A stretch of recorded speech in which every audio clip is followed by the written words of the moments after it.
This is my favorite springtime flower right here. It comes back every year and puts on a show for us. And just one of my favorites. It really is so pretty. And they can spread all they want because I love them.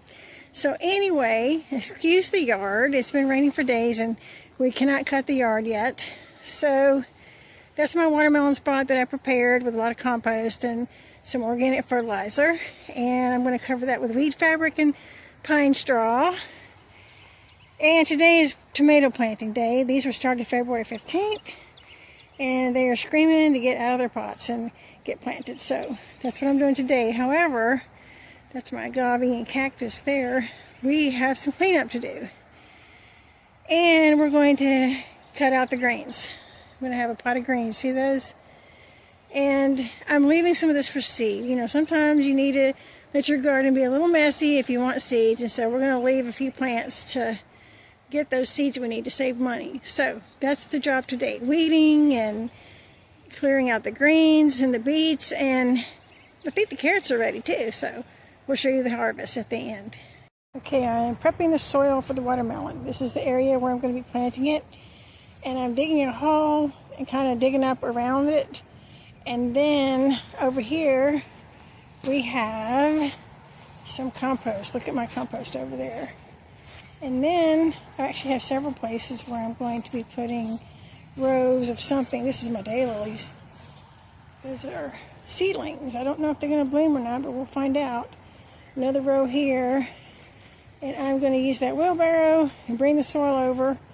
And this is where the corn is going. I'm going to plant 4 rows of corn here. The bantam corn. So we are ready to get started with everything.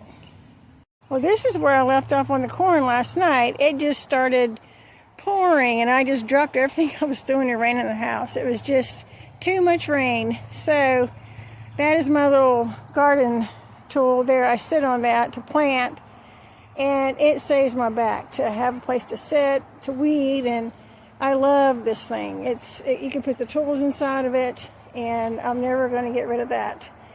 So anyhow, that's how they're going to be. And you see how I am just making a little X in the fabric right there, and I'm starting out with 2.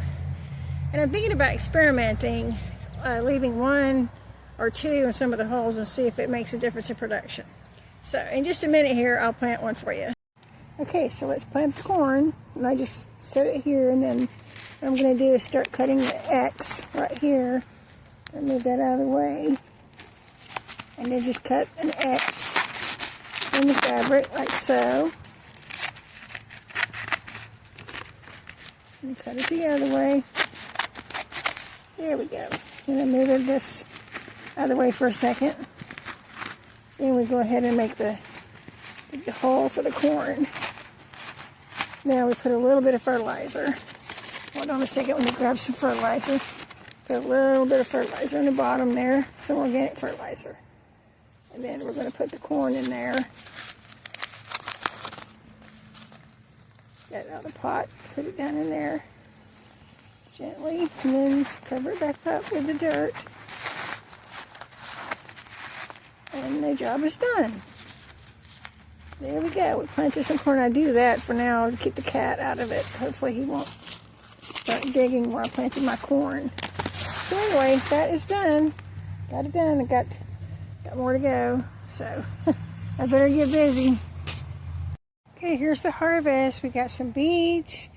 And I think we're just going to cook the beets and the greens together. We got some carrots. Look at that big yellow carrot. And I also did leave some carrots for seed and some greens.